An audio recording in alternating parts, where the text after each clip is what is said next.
আমি নয়নাদিত্য আপনাদের আমন্ত্রণ জানাচ্ছি আমাদের নিয়মিত আয়োজন নিউজ শো নির্বাচিত খবরে। আজ দিনভর যে প্রধান খবর আলোচনার খোরাক জুগিয়েছে, যে খবরগুলো ভীষণ রকম জনগুরুত্বপূর্ণ, তেমনি কিছু নির্বাচিত খবরের নির্মোহ বিশ্লেষণ নিয়ে আমাদের এই আয়োজন। আর আজ আলোচনার জন্য পুরো সময় জুড়ে আমাদের স্টুডিওতে আছেন জ্যেষ্ঠ সাংবাদিক আকবর হোসেন। স্বাগত আপনাকে। আছেন জগন্নাথ বিশ্ববিদ্যালয়ের সহকারী অধ্যাপক গবেষক রাহাত মিনাজ। রাহাত মিনাজ, স্বাগত আপনাকেও। ধন্যবাদ। এছাড়াও আলোচনার নানা সময়ে একাধিক অতিথি যোগ দেবেন, জানাবেন মতামত, করবেন বিশ্লেষণ। আর আজকে নির্বাচিত খবরে যে খবরটিকে নির্বাচন করেছি সেখানে বলা হচ্ছে প্রধানমন্ত্রী তারেক রহমানের ভারত সফরের জন্য উপযুক্ত পরিবেশ চাইছে ঢাকা। শেখ হাসিনা সহ ভারতে পলাতক আসামিদের ফিরিয়ে দেওয়ার মধ্যে দিয়ে এই পরিবেশ তৈরি হতে পারে। দুপুরে সাংবাদিকদের একথা জানান পররাষ্ট্র মন্ত্রণালয়ের মুখপাত্র AKM শহীদুল করিম। তারেক রহমানের ভারত সফর নিয়ে বেশ কয়েক সপ্তাহ ধরে ঢাকা দিল্লির আলোচনা চলছিল স্বীকার করে মুখপাত্র বলেন, 5 অগাস্ট দিল্লিতে শেখ হাসিনার সংবাদ সম্মেলন এই প্রক্রিয়া নষ্ট করেছে। এ নিয়ে একটি প্রতিবেদন আছে, প্রতিবেদনটি দেখতে চাই। ভারতের হাই কমিশনার দীনেশ ত্রিবেদীর প্রধানমন্ত্রী তারেক রহমানের সঙ্গে বৈঠকের পরদিন নরেন্দ্র মোদীর সঙ্গে সাক্ষাৎ করার পরে নতুন করে আলোচনায় আসে দুই প্রধানমন্ত্রীর বৈঠকের বিষয়টি। তারেক রহমানের সম্ভাব্য সফরের সময় জানিয়ে ভারতের বেশ কয়েকটি গণমাধ্যমে খবরও প্রকাশিত হয়।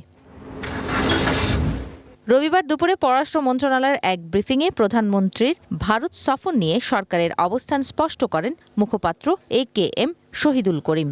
জানান, প্রধানমন্ত্রীর ভারত সফরের জন্য উপযুক্ত পরিবেশ তৈরির অপেক্ষায় ঢাকা। প্রধানমন্ত্রী তারেক রহমানের সম্ভাব্য ভারত সফর নিয়ে উভয় দেশ কয়েক সপ্তাহ ধরে পরস্পরের সাথে যোগাযোগ রক্ষা করছে। মানবতা বিরোধী অপরাধের দায়ে দণ্ডপ্রাপ্ত শেখ হাসিনা গত 5ই আগস্ট যেভাবে প্রকাশ্য সংবাদ সম্মেলনে কথা বলেছেন, তাতে এই প্রক্রিয়ার পরিবেশ নষ্ট হয়েছে। আমরা মনে করি এই সফরের জন্য একটি অনুকূল পরিবেশ তৈরি করা প্রয়োজন। সফরের অনুকূল পরিবেশ তৈরিতে দেয়া হয় শেখ হাসিনার প্রত্যর্পণ, পালিয়ে থাকা আওয়ামী লীগ নেতাদের ও শহীদ ওসমান হাদির হত্যাকারীদের ফেরতের 3 শর্ত।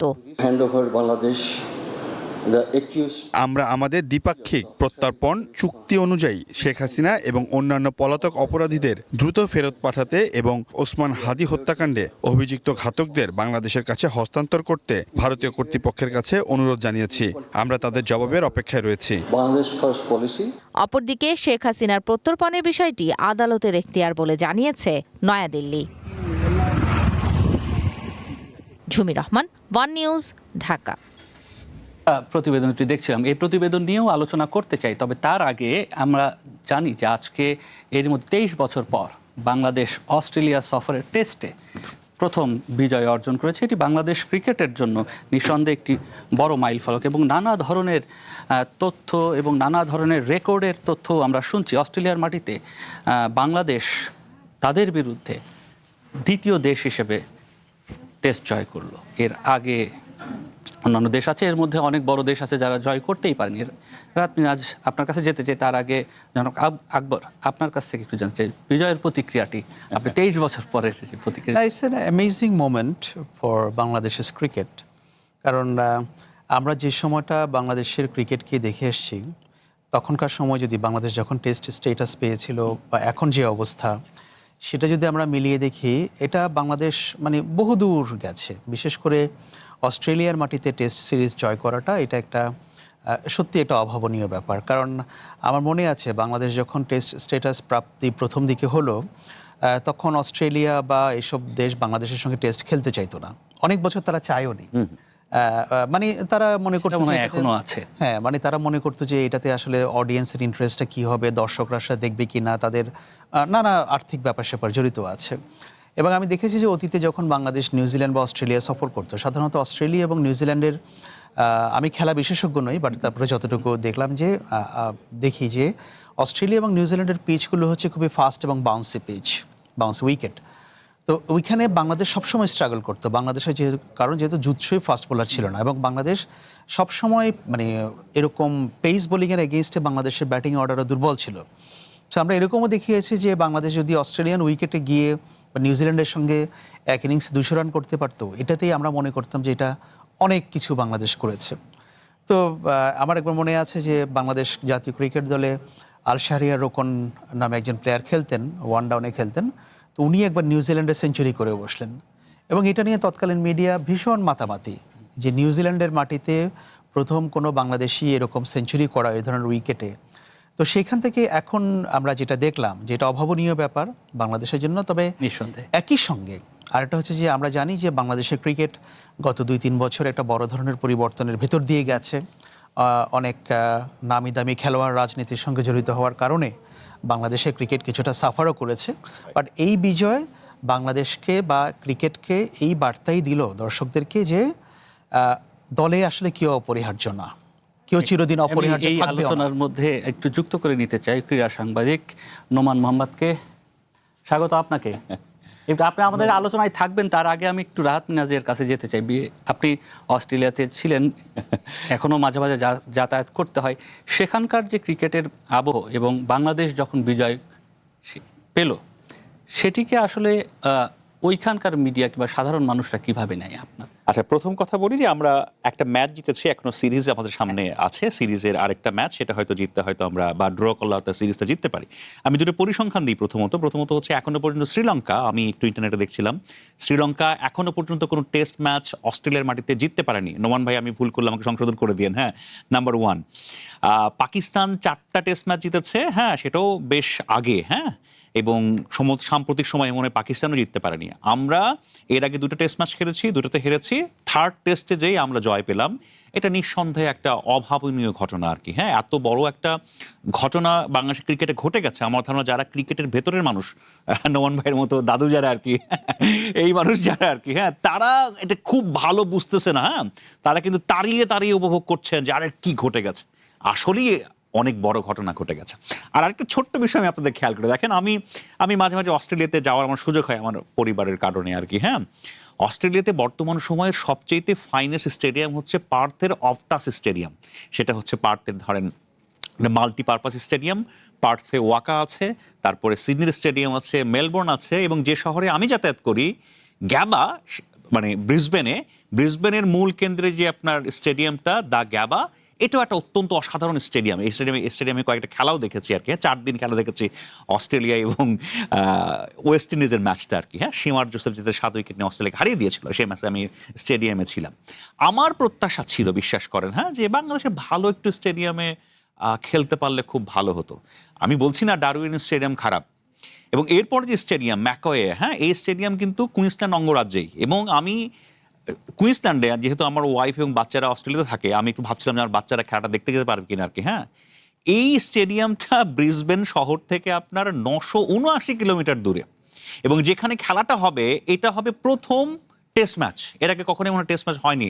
নোমান ভাই আমাকে ঠিক করে দেবেন যদি আমি ভুল হই। হ্যাঁ, এবং এর আগে সেখানে কি হয়েছে, অস্ট্রেলিয়ার নারী দলের বিগ ব্যাশের কয়েকটা ম্যাচ হয়েছে, মনে হয় নারী দলের একটা ইন্টারন্যাশনাল ম্যাচও হয়ে থাকতে পারে আর কি। হ্যাঁ, দেখেন, অস্ট্রেলিয়া আপনাকে আমাকে সেখানে আমন্ত্রণ জানিয়েছে টেস্ট খেলার জন্য, কিন্তু খুব সমীহের সাথে, খুব সম্মানের সাথে যে ডেকেছে, আমার কাছে এটা মনে হয়নি। ইভেন নোমান ভাইয়ের কাছে প্যাট কামিন্স তো বলেই দিয়েছিল যে নট মোর দ্যান 3 days।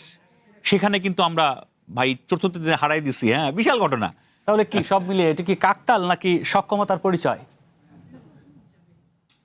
প্রথমত ধন্যবাদ আপনাকে এবং আপনাদেরকে আমাকে আমন্ত্রণ জানানোর জন্য। আজকে বাংলাদেশ ক্রিকেটের একটা অসাধারণ দিন, একটা অবিস্মরণীয় দিন। আমরা যারা ক্রিকেটের মধ্যে আছি, রাহাত বললেন উনি আমার ছোট ভাই, সো আমি জানি যে ও শিক্ষকতা করে, কিন্তু স্পোর্টসে ও কিভাবে ধারণ করে, এরকম বাংলাদেশে হাজার লাখ কোটি কোটি মানুষ রয়েছেন।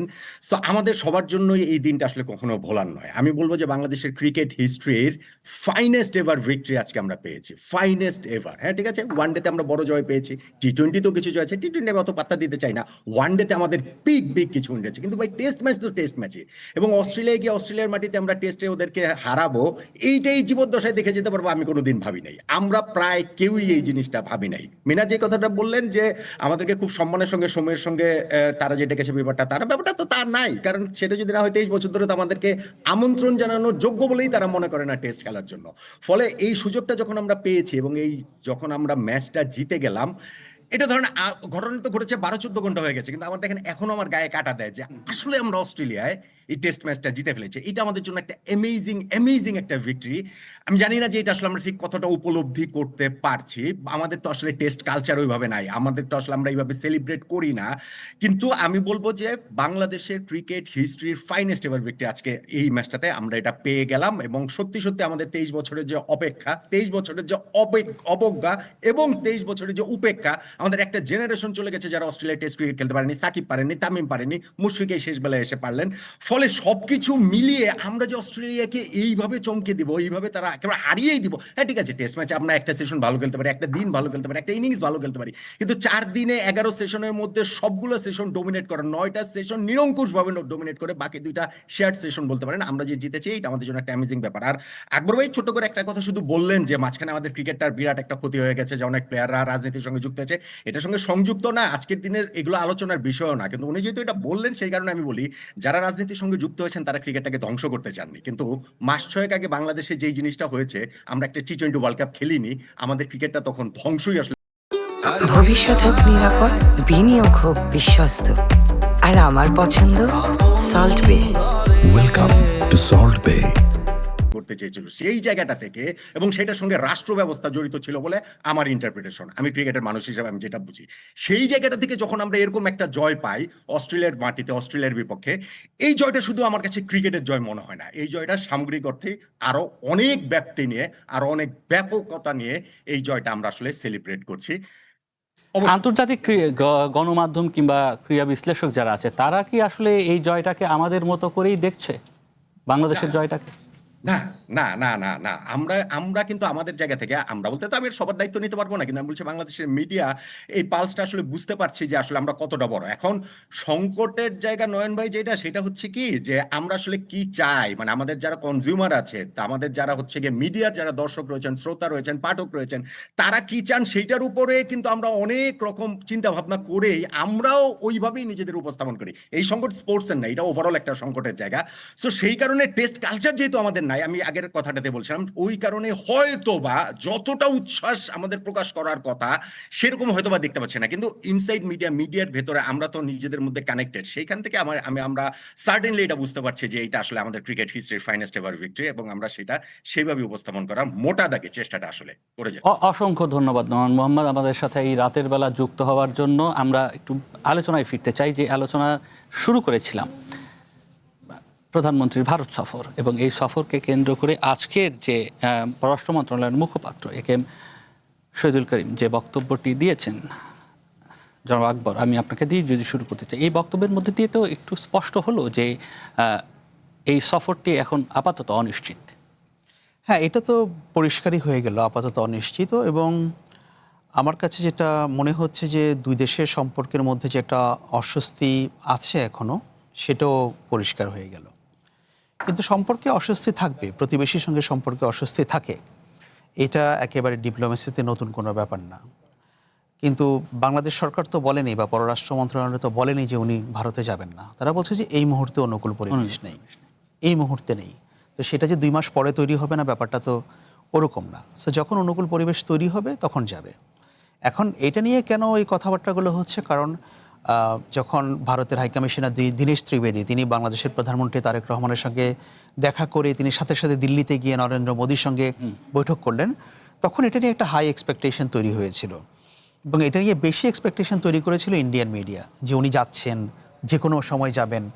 তখন কিন্তু বাংলাদেশ গভর্নমেন্টের তরফ থেকে সেরকম মানে সোজাসুজি কোনো বক্তব্য দেওয়া হয়নি, বাট আমরা বুঝতে পারছিলাম যে বিহাইন্ড দ্য সিন কিছু একটা চলছে।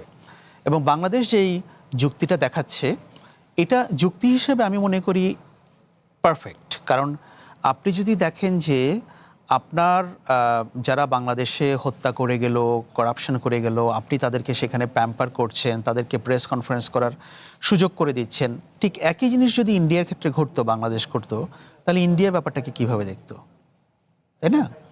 কিন্তু যেই জিনিসটাকে আমি মনে করি যে সরকার বা পররাষ্ট্র মন্ত্রণালয় যেটা করছে, আমার কাছে মনে হয় যে পররাষ্ট্র মন্ত্রণালয় কোনো কোনো ক্ষেত্রে অনেক বেশি জনতুষ্টির দিকে তাকাচ্ছে। তো ওই জিনিসটা মনে হয় ঠিক না। ডিপ্লোম্যাসিতে আপনার এখন সময় নাও আসতে পারে, কিন্তু এটার উপস্থাপনাটা এরকম হওয়া উচিত না ডিপ্লোম্যাটিকলি, যাতে করে এটা মনে হতে পারে যে আমি তো খুব বেশি জনতুষ্টির দিকে তাকাচ্ছি। কারণ হ্যাঁ, পররাষ্ট্র মন্ত্রণালয় বাহবা পাচ্ছে অনেক, বাংলাদেশে একটা হিউজলি অ্যান্টি ইন্ডিয়ান সেন্টিমেন্ট আছে, এটা সবাই জানে, এটা আছে। কিন্তু পররাষ্ট্র মন্ত্রণালয় ঠিক ওই সেন্টিমেন্টটাকে মাথায় নিয়ে ওভাবে ওপেনলি জিনিসগুলোকে বলা, এটা আমার কাছে ঠিক যুক্তিযুক্ত মনে হচ্ছে না। আমার সঙ্গে অনেকে ডিসএগ্রি করতে পারেন, কিন্তু আমার কাছে মনে হয় কি ডিপ্লোম্যাসিতে ব্যাপারগুলো বিহাইন্ড দ্য সিন থাকাই ভালো। আপনি কি ভাবছেন সেটা আপনি আপনার কাউন্টার পার্টকে কনভে করেন। নিশ্চয়ই আপনি করেছেন, নিশ্চয়ই বাংলাদেশ সরকার কনভে করেছে, কিন্তু সেটাকে পাবলিকলি ওভাবে অ্যানাউন্স করা, এই জিনিসটা আমার মনে হয় ডিপ্লোম্যাসির জন্য হেল্প। এর বাইরে যেটি বলা হচ্ছে যে অনুকূল পরিবেশ চাই বাংলাদেশ। অনুকূল পরিবেশ বলতে এখানে দুটি কারণ আমরা আজকে জানতে পেরেছি। একটি হচ্ছে শেখ হাসিনার প্রত্যাবর্তন, আর একটি হচ্ছে হাদি সহ অন্যান্য যারা হত্যা মামলার আসামি আছে, বিশেষ করে হাদির হত্যার প্রসঙ্গের আসামির প্রসঙ্গের কথাই এসেছে যে তাদেরকে প্রত্যাবর্তন করার মধ্যে দিয়ে সেই অনুকূল পরিবেশ নিশ্চিত হতে পারে রাত মিরাজ। সেই ক্ষেত্রে অনুকূল পরিবেশ কি এত সহজে হবে? আমি প্রথমত আকবর ভাইকে একটা ধন্যবাদ দিতে চাই যে আকবর ভাই একটা চমৎকার জিনিস আপনার একদম বিষয় আপনার পয়েন্ট আউট করেছে, সেটা হচ্ছে জনতুষ্টিবাদ। আমার কাছে মনে হয় বাংলাদেশের ফরেন মিনিস্ট্রিতে এই জনতুষ্টিবাদের প্রতি আপনার আগ্রহ বা মনোযোগটা অনেক বেশি। যেমন দেখেন, যেদিন আপনার শেখ হাসিনার প্রেস ব্রিফিং হলো আপনার দিল্লিতে, তারপরে যে আপনার বাংলাদেশের সরকার থেকে যে বা ফরেন মিনিস্ট্রি থেকে যে প্রেস স্টেটমেন্টটা দেওয়া হয়েছে, সেটা পড়ে না আমার নিজেরই, আমি একটা বিস্ময়ের মধ্যে পড়ে গিয়েছিলাম। আমি একটু পড়াশোনার আমার একাডেমিক ক্যারিয়ার অংশ হিসেবে আমি ঢাকা ইউনিভার্সিটিতে সেন্টার ফর জেনোসাইড স্টাডিজে আমি একটা ডিপ্লোমা করেছিলাম। তো সেখানে আমি এক্স্যাক্টলি জেনোসাইড শব্দটার অর্থটা আমি একটু জানি। ধরেন সেই পুলিশ আইনজীবী রাফায়েল লেমকিনের যে সংজ্ঞায়ন, সে প্রেক্ষাপট আর কি, হ্যাঁ, তো সেটা আমার জানা ছিল এবং আমি এটা নিয়ে আমার একটা ঢাকা ইউনিভার্সিটির আপনার সোশ্যাল সায়েন্স একটা গবেষণা আর্টিকেলও বেরিয়েছে। তো আমি ওই আপনার স্টেটমেন্টে জেনোসাইড শব্দ ব্যবহার করা হয়েছে, হ্যাঁ, আমি আকাশ থেকে পড়েছি যে একজন মানুষের সামান্যতম জ্ঞান, বুদ্ধি এবং বিদ্যা থাকলে এই স্টেটমেন্টে জেনোসাইড শব্দ কিভাবে লিখে। আমি এবার ছোট্ট করে বলি, এই একই আমি যে কথাটা বলছি একই ব্যাপারটা পয়েন্ট আউট করে তীব্র সমালোচনা করেছেন আকবর ভাইয়ের সাবেক কলিগ জনাব সাবির মোস্তফা তার ফেসবুক স্ট্যাটাসে, যে জেনোসাইড শব্দ ব্যবহার করে প্রেস স্টেটমেন্ট যারা লিখলো, যারা লিখেছেন, ড্রাফট করেছেন, তারা কি জেনোসাইড শব্দের ওজন তারা জানে কিনা, নাম্বার ওয়ান। নাম্বার টু, দেখেন যে ঘটনা প্রবাহ ঘটছে, আমার কাছে মনে হয় সামনে যা কিছু ঘটছে এর পেছনেও আরো অনেক কিছু ঘটছে যেটা আমি জানি না। এবং কেন যেন আমার মনে হয় দেখেন, ভারতের সাথে সম্পর্ক নিয়ে আমার কাছে মনে হয় এই সরকারের অনেক অস্বস্তি আছে, নানা ধরনের আপনার টানাপোড়েন আছে। আবার এটাও ঠিক, আমি ব্যক্তিগতভাবে মনে করি এই সরকারের যারা গুরুত্বপূর্ণ ব্যক্তি, যারা আপনার সিদ্ধান্ত গ্রহণের ক্ষেত্রে গুরুত্বপূর্ণ ভূমিকা রাখেন, তারাও জানেন যে দেশকে ভালো করে পরিচালিত করতে হলে বা ইভেন এই সরকারকে ভালোভাবে আপনার দেশ পরিচালনা করতে হলে ভারতের সহযোগিতা বা ভারতকে সাথে নিয়ে চলাটাও প্রয়োজন প্রতিবেশী হিসেবে। ডেফিনেটলি। জি, তো এর বাইরে আমি একটু যুক্ত করে নিতে চাই, মাহফুজুর রহমান সাবেক রাষ্ট্রদূত, স্বাগত আপনাকে। আপনি একটু থাকবেন, আমরা একটু আলোচনায় আছি যে প্রসঙ্গে বলছিলেন। জি, তো আমার কাছে মনে হয় এটা প্রয়োজন। আর আমি কেন জন্য, মানে আমি আসলে সাংবাদিক নই, আমি একটু পড়াশোনা করি বা পত্রপত্রিকায় দেখে পড়াশোনা করার চেষ্টা করি। আমার কাছে কেন যেন মনে হয় এই সফরটা অগাস্টেই হতে পারে, এবং কোনো কারণে যদি সফরটা দেরিও হয় তারপরে খুব দ্রুততম সময়ের মধ্যেই সফরটা হবে বলে আমার ধারণা। ভেতরে ভেতরে পেছনে পেছনে যা কিছু ঘটছে, হয়তো সামনে জনতুষ্টিবাদের অনেক ধরনের কিছু আপনার আমার সামনে আছে, কিন্তু ভেতরে ভেতরে হয়তো এই সফরের প্রস্তুতি চলছে। কারণ একটা আমি আপনাকে উদাহরণ দিই, দেখেন আপনি হাদি হত্যার বিচার নিয়ে ফেরত চাচ্ছেন, আপনিও চাই, আকবর ভাই তো চানি, আমরা সবাই প্রত্যাশা করি, হ্যাঁ, কিন্তু দেখেন এই সরকার কি হাদি হত্যার বিচার করার জন্য কি খুব আন্তরিকতার পরিচয় দিয়েছে? সেটি ভিন্ন প্রসঙ্গ এবং এই প্রসঙ্গেও হয়তো আমরা আলোচনা করব। তার আগে একটু মাহফুজুর রহমান সাবেক রাষ্ট্রদূত, আপনার কাছ থেকে একটু জানতে চাই, আজকে যখন পররাষ্ট্র মন্ত্রণালয় থেকে একটি বক্তব্য দেয়া হলো যে অনুকূল পরিবেশ হবার পর হয়তো এই সফরটি হবে, সেই অনুকূল পরিবেশের যে দুটি শর্ত আপাতত গণমাধ্যমে যেটি বলা হয়েছে, সেই দুটি শর্ত মেনে আসলে কি দ্রুতই সেরকম পরিবেশ তৈরি হওয়ার সম্ভাবনা দেখেন? এখন নির্ভর করে যে অনুকূল বলতে আমরা আসলে ঠিক কি বোঝাচ্ছি। তবে সাধারণভাবে আমার কাছে যেটা মনে হয় যে ঢাকা এবং দিল্লির মধ্যে যে সম্পর্ক, সেই সম্পর্ক বা সেই টানাপোড়েন যেটা এখন আছে, এটা অত সহজে যাবে না। কিন্তু দুটো দেশের প্রধানমন্ত্রীর সঙ্গে বৈঠক হলে একটা সম্ভাবনা ছিল যে শীর্ষ নেতাদের মধ্যে একটা সদিচ্ছা, একটা গুডউইল তৈরি হলে সেটার একটা ডাউন দি লাইন এফেক্ট অনেক সময় পড়ে, এবং নিচের দিকে যারা কাজ করেন কর্মকর্তা পর্যায়ে তাদের জন্য অনেক সময় কাজ করা অনেক সহজ হয়ে যায়। কিন্তু সেটা যদি না হয় তাহলে কর্মকর্তা পর্যায়ে কেউ কিন্তু ঝুঁকি নেবেন না, পলিটিক্যাল মাস্টারদেরকে খেপাতে চাবেন না, এবং সেই কারণে কেউই কোনোভাবেই চাইবেন না যে এই সম্পর্কের যেখানে যেখানে জটিলতা আছে সেগুলা কেটে যাক বা সম্পর্কটা স্বাভাবিক হোক। আচ্ছা, তো সেই ক্ষেত্রে নতুন করে যদি আমরা আলোচনাটি শুরু করতে চাই, প্রধানমন্ত্রী এই সফর, প্রতিবেশী দেশে ভারতের সফর কতটা আসলে গুরুত্ব বহন করে আপনার কাছে কি মনে হয়? অবশ্যই গুরুত্ব বহন করে। আমি যদিও দেখি যে ভারতের গুরুত্ব একরকম এবং বাংলাদেশের গুরুত্ব আরেক রকম, কিন্তু যতই পার্থক্য থাকুক দু দেশের গুরুত্বের মধ্যে অথবা অ্যাপ্রোচের ক্ষেত্রে আমি বাংলাদেশেরটাই বিবেচনা করছি, এবং বাংলাদেশেরটা বিবেচনা করে আমি বলতে চাই যে যে কোনো দেশের সঙ্গেই, এবং যে দেশের সঙ্গে আপনার শুধুমাত্র সীমান্ত না, আমরা বহুভাবে বহুমুখী আপনার সম্পর্ক দ্বারা সম্পৃক্ত, সেই দেশের সঙ্গে কখনোই আপনার সম্পর্ক অস্বাভাবিক রেখে আমরা সামনের দিকে এগোতে পারবো না। সেই বিবেচনায় আমি চাই যে যত দ্রুত সম্পর্কটা স্বাভাবিক হোক। জি, থাকবেন আপনাদের সঙ্গে। সময় হলো ছোট্ট একটি বিরতির। দর্শক, ফিরছি একটু পরেই, সাথেই থাকবেন।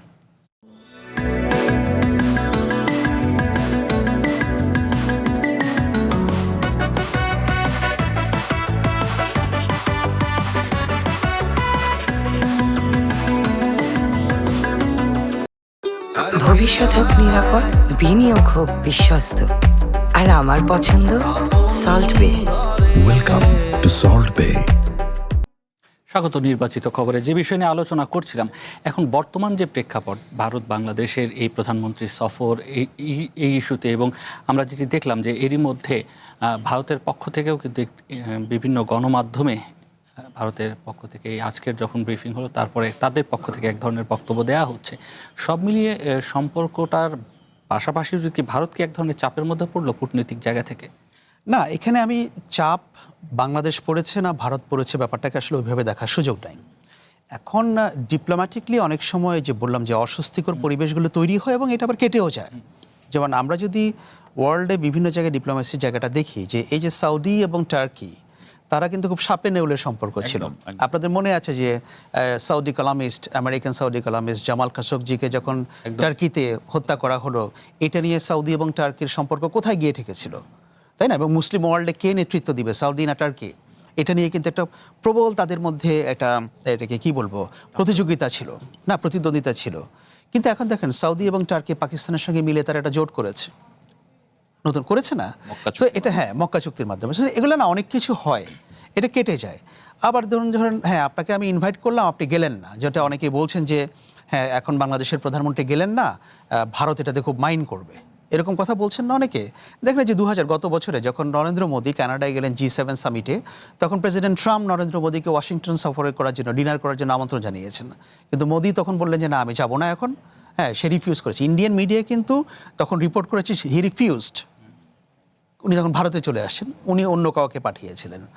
এগুলো হতে পারে, কিন্তু এগুলো আবার কেটেও যায়। এখন সমস্যা হচ্ছে যে আমি আমার ডিপ্লোম্যাসিটাকে কিভাবে দেখতে চাই। আমি যেটা বারবার বলছি যে দেখুন, ভারতের সঙ্গে বাংলাদেশের অনেক ইস্যু আছে, এবং ভারত বাংলাদেশের সঙ্গে যেভাবে বর্তমান সরকারের সঙ্গে বিহেভ করছে, এটার একমাত্র রিজনটা হচ্ছে শেখ হাসিনা, এবং বিএনপি সরকার শেখ হাসিনাকে একটা রেড লাইন হিসেবে চিহ্নিত করেছে যে এইটা নিয়ে আমাদের কোনো নেগোসিয়েশন হবে না, এর বাইরে আমরা অন্য কিছু নিয়ে কথা বলতে পারবো। এখন ভারত কি শেখ হাসিনাকে মানে এক পাশে রেখে, ডিপ ফ্রিজে রেখে সেই ইস্যুটাকে এই গভর্নমেন্টের সঙ্গে তারা নেগোশিয়েট করতে পারবে? সেখানে হচ্ছে প্রশ্নটা। এখন সেই প্রশ্নটাকে আপনাকে দেখতে হবে, কারণ দেখুন শেখ হাসিনা তো বলেছে যে ভারতকে যা দিয়েছি তিনি আজীবন মনে রাখবেন, বলেছেন না? উনিই বলেছেন, আর কেউ তো বলেননি।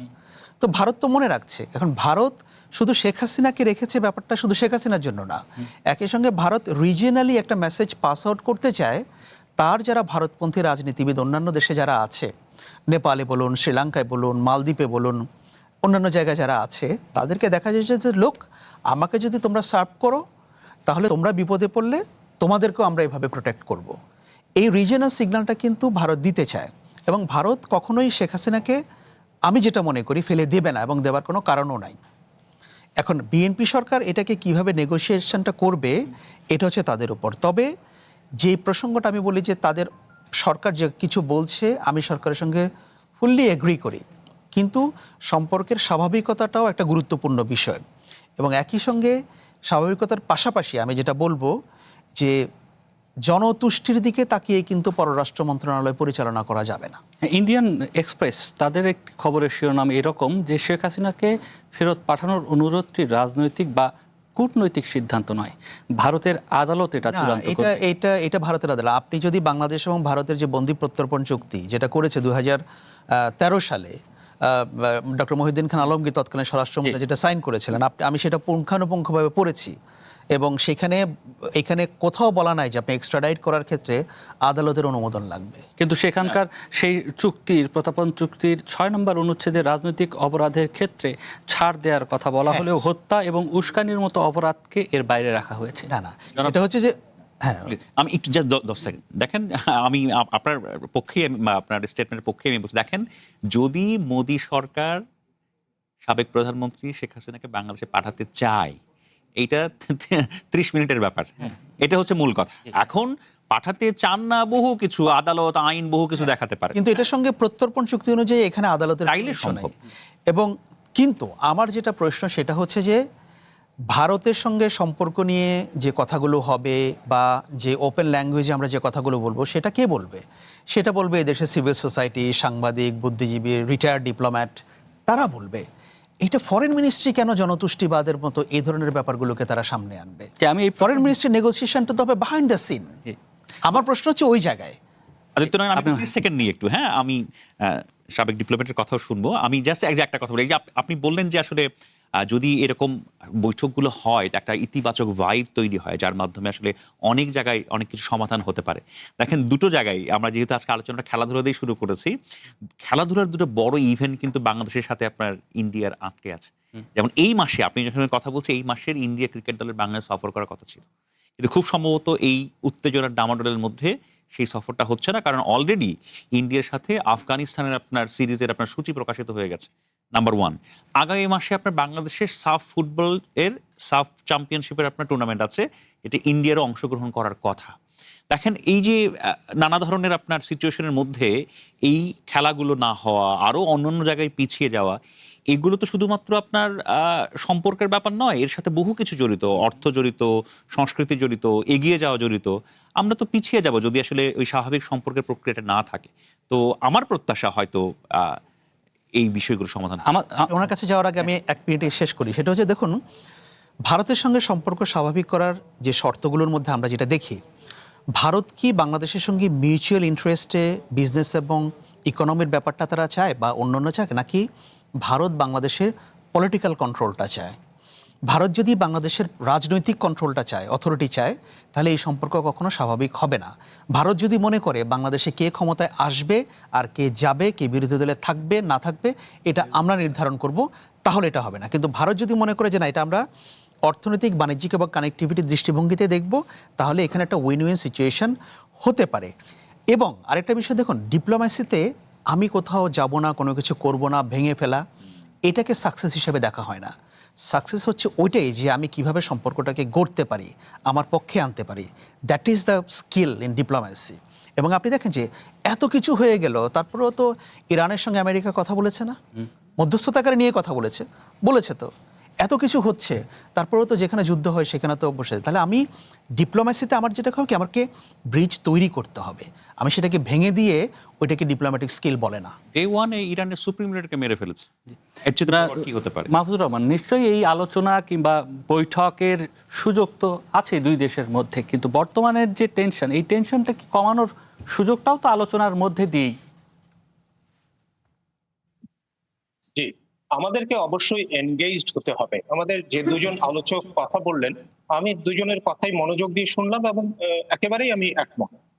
প্রথম কথা হলো যে আমাদের পররাষ্ট্র মন্ত্রণালয় আপনার 5ই আগস্টে যে প্রেস রিলিজ ইস্যু করেছে এবং এই সর্বশেষ যেটা স্পোকসপারসন যে কথাগুলো বলেছে, এই দুটো কথাই তো ভারতের উদ্দেশ্যে বলা, কিন্তু আপনি স্পষ্ট খেয়াল করে দেখবেন যে ভারতের উদ্দেশ্যে হলো এই জিনিসটা ভারতের কাছে না দিয়ে, সরাসরি না দিয়ে এগুলো আপনার পাবলিক স্পেয়ারে আনা হয়েছে এবং বাংলাদেশে। তাতেই মনে হয়েছে যে এইখানে আপনার টার্গেটটাই ছিল হলো বাংলাদেশ, যেন বাংলাদেশে আপনার রাজনীতিতে এখন যারা সক্রিয়, বিশেষ করে যারা জুলাই আগস্ট আন্দোলনে অংশ নিয়েছিলেন, হ্যাঁ, তাদের একটা আকাঙ্ক্ষা যেহেতু আছে আপনার, এবং ওই আন্দোলনের সময় ভারতেরও বিরোধিতা প্রশ্নটা এসেছিল, সেই সমস্ত কারণে সরকার হয়তো ওই জনগণের মুখের দিকে তাকিয়ে এই ধরনের একটা সিদ্ধান্ত নিয়েছে। কিন্তু আমি ওই বক্তার সঙ্গে একমত যিনি বলেছেন যে পররাষ্ট্র নীতির সমস্ত কিছু আপনার ওই জনতুষ্টির দিকে তাকালে হয় না, বরঞ্চ আপনি যদি যুদ্ধ করেন একটা দেশের সঙ্গে, তবু তো সেই দেশের সঙ্গে আপনার কথা বলার যেখানেই সুযোগ পান কথাগুলো তো আপনার বলতে হবে। কথা বলা ছাড়া, আলোচনা করা ছাড়া, নেগোসিয়েশনে বসা ছাড়া অন্য আর কোনোভাবে বাংলাদেশের মতো একটা দেশের পক্ষে এবং এই বিশ্বায়নের যুগে কোনোভাবেই সামনে এগুলো সম্ভব না। জি, আজকে যে শাপলা হত্যাকাণ্ডের যে মামলা, সেই মামলায় আসামিদের আইসিটিতে আন্তর্জাতিক অপরাধ ট্রাইব্যুনালে উঠানো হয় এবং সেখানে তারপর সেখানকার যিনি প্রসিকিউটর HM তামিম, তিনি একটি গণমাধ্যমে বিবৃতি দিয়েছেন, বক্তব্য দিয়েছেন, যে বক্তব্যে তিনি বলেছেন, বিচার সম্পর্কে জানতাম না, তামাদি মওকুফ চাই, ক্ষমতাচ্যুত শেখ হাসিনা এ ধরনের সুযোগ নিতে পারবেন না। আন্তর্জাতিক অপরাধ ট্রাইব্যুনালের প্রসিকিউটর মনোয়ার হোসেন তামিম দুপুরে ট্রাইব্যুনাল প্রাঙ্গণে সাংবাদিকদের এক প্রশ্নের জবাবে তিনি এ কথা বলেন এবং একই সঙ্গে এই ব্যাখ্যাটিও দিয়েছেন। আমরা একটু তার ব্যাখ্যা এবং বক্তব্যটিও শুনতে চাই। তারা ফিরে এসে সবসময় একটা কথাই বলে, সেটা হলো যে আমি এই প্রসিডিং সম্পর্কে জানতাম না, যেহেতু আমার অগোচরে হয়েছে অতএব আমি এই তামাদি মওকুফ চাই। এই যে লম্বা বিলম্বের পরে আমি এসছি কোর্টের আদালতের সামনে, আমি যেহেতু জানতাম না, আমাকে ডিলেটা কন্ডন করে দেন, আমি বিচারের সম্মুখীন হতে চাই। তৎকালীন প্রধানমন্ত্রী সহ এই মামলার আসামিরা এই প্লিটা কোনোভাবেই নিতে পারবেন না, কারণ তারা এই মামলা সম্পর্কে জানে এবং সেখানে বসে বিভিন্ন বক্তব্য দিচ্ছেন, ফিরে আসার কথা বলছেন এবং মামলাকে তারা মিডিয়ার মাধ্যমে ডিফেন্ড করছেন। অতএব তারা কিন্তু ট্রাইব্যুনালে এসে এই সুযোগটা আর নিতে পারবেন না, যখন আমরা দেখাবো যে না, তারা অলরেডি মামলার কথা জেনে বিভিন্ন সময় বক্তব্য দিয়েছেন। দেখুন, এই প্রসঙ্গটি আমি এই জন্যই নিয়ে আসলাম। আপনার আলোচনার মধ্যে বলছিলেন যে রাত মিনাজ বলছিল, যদি মোদি চায়, সে দেশের প্রধানমন্ত্রী চায়, তাহলে এই যে আইন দেখানো, তারপর বন্দি প্রত্যাবর্তন চুক্তির বিভিন্ন ক্লজগুলোকে সামনে নিয়ে আসে, এত কিছুর আসলে সুযোগ থাকে না। এটি সিদ্ধান্তের বিষয়।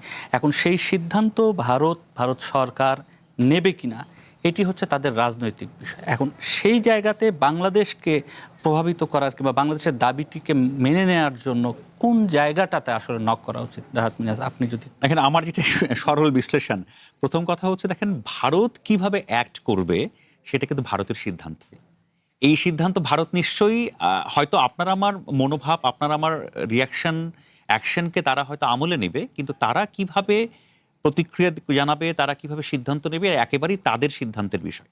তো সেখানে আমি কতটুকু আমার মাধ্যমে প্রভাব বিস্তার করতে পারবো সেটা হয়তো সময় বলে দেবে আর কি। হ্যাঁ, কিন্তু আরেকটা বিষয় যেটা আমার কাছে খুব জরুরি মনে হয়, কিন্তু যদি আপনার বিভিন্ন প্রক্রিয়ায় ধরেন, যদি যে এই যে অগাস্টের 24-25 তারিখে বা অগাস্টের 25 তারিখের কাছাকাছি যে ধরেন মাননীয় প্রধানমন্ত্রীর সাথে আপনার নরেন্দ্র মোদীর মিটিংয়ের ব্যাপার নিয়ে আমরা যে আলোচনা করে শুনছি, যদি এই মিটিংটা হয়েই যায়, আমার কেন যেন মনে হয় এটা হবে, মানে এটা যদি এই অগাস্টের শেষেও না হয়, খুব তাড়াতাড়ি বিএনপির সাথে একটা বা আমাদের মাননীয় প্রধানমন্ত্রীর সাথে ভারতীয় প্রধানমন্ত্রীর একটা বৈঠক হবে। কারণ এই বৈঠকটাকে আপনার পিছিয়ে দেয়া, বাতিল করা, এতে বর্তমান সরকার, বিএনপি এবং বাংলাদেশের বর্তমান সরকারের খুব বেশি লাভবান হওয়ার কোনো প্রেক্ষাপট আছে বলে আমি মনে করি। কিন্তু এখানে আকবর ভাই, যদি আপনি ভুল না করি তাহলে একটু আমরা কারেকশন করে দিন। তো এই ধরনের বৈঠকের ক্ষেত্রে আগে এজেন্ডাগুলো বাইলেটারাল কিংবা যে কোনো এজেন্ডা আগেই ঠিক হয়ে থাকে, এর পরের যে বৈঠকগুলো হয় এগুলো অনেকটাই ফর্মাল হয়ে থাকে। তো সেই জায়গা থেকে আমি যদি বিএনপি সরকারের যিনি প্রধানমন্ত্রী, তার যে এই সফরের যে আউটকাম এবং বাংলাদেশের যে প্রত্যাশা, বাংলাদেশের মানুষের যে এই মুহূর্তের যে প্রত্যাশা এবং সেখান থেকে সেই প্রত্যাশার যে প্রাপ্তি, এর যে ব্যবধান, এটিও কি এই সফরের ক্ষেত্রে একটা বিবেচনায় আনছে কি? আপনার কাছে কি এরকম মনে হয়? দেখুন, সম্পর্ক বাংলাদেশ এবং ভারতের যেটা হওয়া উচিত সেটা তো হচ্ছে না, বা সেটাও আগেও সেরকমভাবে হয়নি। সম্পর্কটা অনেকেই বলেন যেটা একতরফা ছিল। আমরা ইন্ডিয়ান ইন্টারেস্টকে বেশি সার্ভ করেছি, কিন্তু ব্যাপার হচ্ছে যে আপনি ইন্ডিয়ানরা তাদের ইন্টারেস্ট দেখবে, আমার দেশের ডিপ্লোম্যাটরা আমার দেশের ইন্টারেস্ট দেখবেন, আমার দেশের সরকার আমার দেশের ইন্টারেস্ট দেখবেন। আলোচনা তো আপনাকে করতে হবে। এবং বাংলাদেশ এবং ভারতের যে সম্পর্কটা এখন যেখানে সে দাঁড়িয়েছে, এটা আমি বারবারই যেটা বলছি, এটা যতটা না অর্থনৈতিক এবং বাণিজ্যিক, তার চেয়ে বেশি এটা হচ্ছে রাজনৈতিক। এবং আপনি দেখেন রাজনীতির যে সম্পর্কটা এটা যদি ভালো হয়, তখন এটা কিন্তু অন্যান্য যে সম্পর্কগুলো অর্থনৈতিক, বাণিজ্যিক, কানেক্টিভিটি, আমরা যা যা কিছু বলি না কেন, ওইখানে সেটাকে প্রভাবিত করে। আমি বারবারই একটা কথা বলছি, সেটা হচ্ছে যে ভারত বাংলাদেশের সঙ্গে কেমন সম্পর্ক চায়। ভারত কি মনে করে যে বাংলাদেশের সঙ্গে তার একটা অর্থনৈতিক এবং বাণিজ্যিক সম্পর্ক থাকলে পরে এটা ভারতও লাভবান হবে, বাংলাদেশও লাভবান হবে? তারা কি এইটাতে হ্যাপি থাকবে, নাকি ভারত বাংলাদেশের উপর একটা পলিটিক্যাল কন্ট্রোল চায়? তাই না? আপনারা দেখবেন যে ভারতের এই সরকার আসার পরে, বিশেষ করে এস জয়শঙ্কর যখন ভারতের পররাষ্ট্রমন্ত্রী হলেন, প্রত্যেকটা নেইবারের সঙ্গে ভারতের সম্পর্ক খারাপ হয়ে গেছে এখন। হ্যাঁ, সবার সঙ্গে। আপনি উল্টো দেখেন, বাংলাদেশে গণ অভ্যুত্থানের প্রেক্ষাপটে তৈরি হওয়া একটা সরকারকে ভারত বলছে এরা জঙ্গিবাদকে প্রশ্রয় দিচ্ছে, বলেছে না তারা? ইন্ডিয়ান মিডিয়া বলেছে, তারাও নানাভাবে বলছে। অথচ এই ভারত তালিবানের ফরেন মিনিস্টারকে দিল্লিতে হোস্ট করছে, সেখানে বসে তারা আলাপ করছে, এবং দিল্লি ঘোষণা দিয়েছে যে কাবুলে তারা পূর্ণাঙ্গ দূতাবাস চালু করবে। তা আপনি তালেবানের সঙ্গে বৈঠক করছেন আর বাংলাদেশের সরকারকে বলছেন আপনি জঙ্গি। তাহলে এই যে দ্বিচারিতা, আমি বলছি কি ভারতকেও এই দ্বিচারিতা থেকে বেরিয়ে আসতে হবে, একটা ওপেন মাইন্ড নিয়ে তাদেরকেও স্বীকার করতে হবে যে বাংলাদেশ একটা ইটস এ নিউ এরা, আমরা দেখি না এখানে কিভাবে কাজ করতে পারি। এবং বাংলাদেশ সরকারকেও ওপেন মাইন্ডেড থাকতে হবে যে আমরা অতীতের যে আমাদের ব্যাগেজ যেগুলো আছে সেটাকে আমরা একপাশে রেখে দিয়ে সম্পর্কটাকে কিভাবে ফাংশনাল করা যায় সেদিকে আমাদের মনোযোগ দিতে হবে। জনাব মাহফুজুর রহমান, স্যারের কাছে যাওয়ার আগে আমি একটু 30 সেকেন্ড বলতে পারি কিনা? দেখেন, এখানে আমি আকবর ভাইয়ের সাথে আমি একটু সাপ্লিমেন্টই করতে চাই। নানাবিধ সম্পর্কের মধ্যে ভারতের সাথে আমাদের সম্পর্কের একটা বড় জায়গা হচ্ছে আপনার নিরাপত্তা ইস্যু, এবং সেই নিরাপত্তা ইস্যুর সাথে জঙ্গিবাদ এবং এক্সট্রিমিজম, হার্ডলাইনারদের উত্থান, এরকম অনেক কিছু বিষয় যুক্ত আছে। আমার কাছে মনে হয় আমরা যখন নানাবিধ সম্পর্কের কথা বলি, বাংলাদেশের বর্তমানে কি ঘটছে, আপনি হার্ডলাইনারদের উত্থান এবং নানা ক্ষেত্রে সিমটমস, সেগুলো কিন্তু আমরা অলরেডি দেখছি। এই প্রক্রিয়ায় যদি আপনি ভারতকে পাশে না পান, বা ভারতের আমি যদি বলি ইন্টেল সহযোগিতা থেকে শুরু করে নানা কিছু যদি আপনি শেয়ারিং না করতে পারেন, আমার কাছে কেন যেন মনে হয় সেটা অন্য কোনো ধরনের ক্ষতির আপনার কারণ হতে পারে। তো সো এইটা আমাদেরও প্রয়োজন আছে। জি, মাহফুজুর রহমান, আপনার কাছ থেকে একটু শেষ প্রশ্ন হিসেবে, শেষ মন্তব্য হিসেবে আপনার কাছ থেকে জানতে চাই, যে প্রশ্নটি আমি জনাব আকবরকেও করেছিলাম, যে এই ধরনের সফরগুলোতে প্রাপ্তি এবং প্রত্যাশার এক ধরনের জায়গা থাকে, এবং বড় যে ইস্যুগুলো নিয়ে আলোচনা হবে, কোন বিষয়গুলোকে এখানে সামনে আনা হবে, সেগুলো আগে প্রিসেট করা থাকে। এরপরে বৈঠক এবং অন্যান্য বিষয়গুলো অনেক ক্ষেত্রে ফর্মাল হয়ে থাকে। তো এইরকম একটি বাস্তবতায় প্রধানমন্ত্রীর যে এই সফর প্রত্যাশা আর প্রাপ্তির যে জায়গা, সেই জায়গায় কি কোনো ধরনের প্রতিবন্ধকতা তৈরি করছে, যার কারণেও এই সফর অনিশ্চয়তার মধ্যে পড়েছে, এরকম কি কখনো মনে হয়?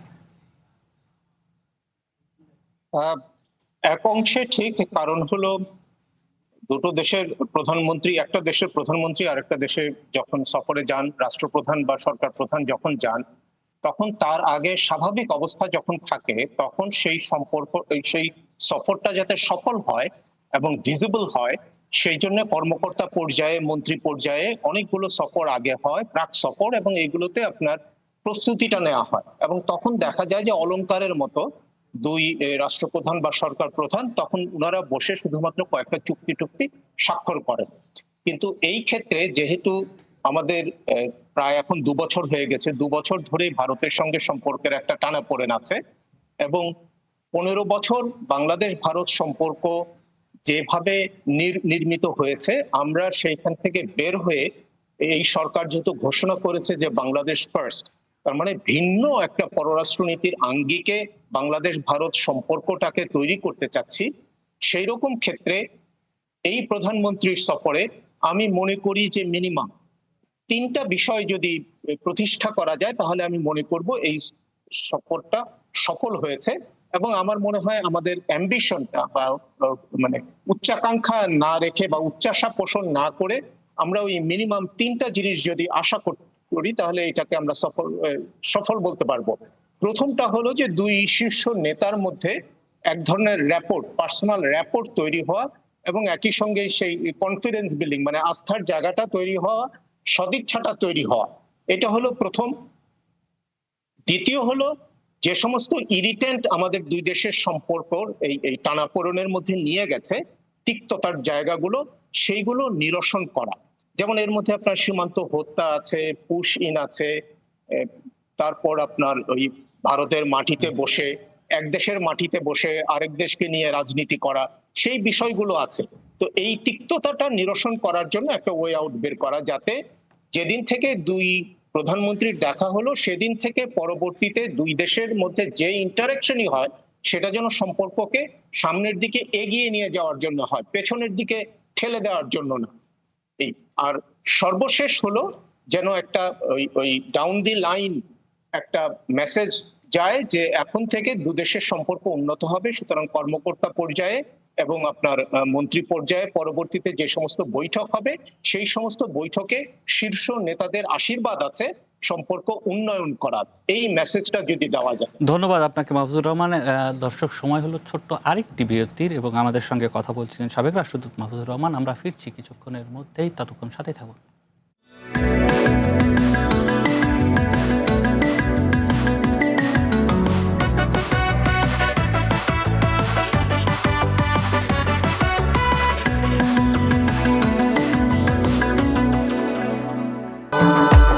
ভবিষ্যৎ হোক নিরাপদ, বিনিয়োগ হোক বিশ্বস্ত, আর আমার পছন্দ সল্ট বে। Welcome to Salt Bay. দর্শক, আরও একবার স্বাগত নির্বাচিত খবরে।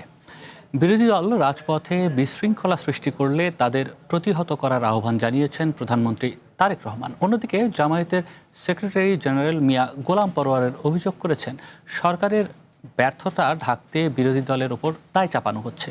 17 বছর মাঠে থেকেই ফ্যাসিস্টের বিরুদ্ধে আন্দোলন করেছে জামায়াত, যা প্রধানমন্ত্রী দেখেননি বলেও মন্তব্য করেছেন তিনি। দুজনার বক্তব্য একটু শুনতে চাই।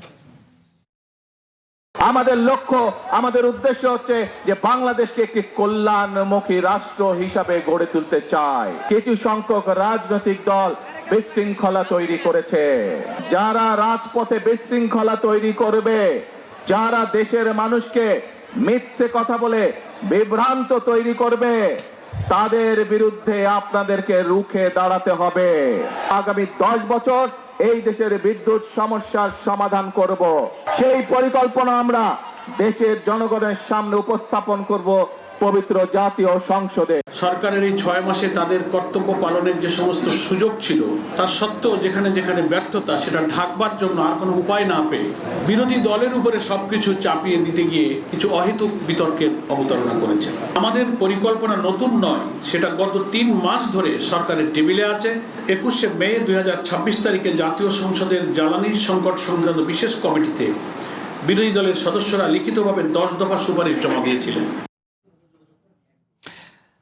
সরকারের 6 মাসের মাথায় প্রধানমন্ত্রী একটু কড়া বক্তব্যই দিলেন। এখন প্রধানমন্ত্রী যখন এই ধরনের কড়া বক্তব্য দেন, মাঠে যারা রাজনীতি করে ওই দলের, তাদের উপর এক ধরনের প্রতিক্রিয়া হয়। আমরা বিগত সময়ে দেখেছি এই প্রতিক্রিয়া। রাতমিনাজ, দেখুন, আমি বাংলাদেশের রাজনৈতিক প্রেক্ষাপট যতটুকু একটু বুঝি বা পর্যবেক্ষণ করার সুযোগ পাই, আমি একটা জিনিস খুব সহজ করে বলতে চাই। দেখেন, বাংলাদেশ দরিদ্র একটা দেশ। এই দেশ পরিচালনা করা অত্যন্ত কঠিন। আমাদের বিভক্তি নানা ক্ষেত্রে আপনার মানে সমস্যার শেষ নেই। এবং আমরা 2024-এ একটা রক্তক্ষয়ী অভ্যুত্থানের মাধ্যমে বা অভ্যুত্থান পার হয়ে 2026-এ পৌঁছেছি। আমি ব্যক্তিগতভাবে মনে করি যে সরকারটি নির্বাচিত হয়েছে, এই সরকার 5 বছর যথাযথভাবে দেশ পরিচালনা করুক। তার জন্য এই সরকারকে সবারই সহযোগিতা করা প্রয়োজন। এই সরকার যেভাবে মানে সর্বোচ্চ চেষ্টা করে যদি দেশকে এগিয়ে নিয়ে যাওয়ার চেষ্টা করে, আমরা সবাই এগিয়ে যাব। আমাদের স্থিতিশীলতা এবং বিশ্ব দরবারে আপনার আমার সম্মানটাই বাড়বে। কিন্তু বাস্তবতা হচ্ছে বাংলাদেশের রাজনৈতিক প্রেক্ষাপটটা এমন, সে চেয়ারে বসেছে, এই চেয়ার যে কোনো মূল্যে তাকে ফেলে দিতে হবে। এবং এটা এর আগেও ছিল নানাভাবে আর কি।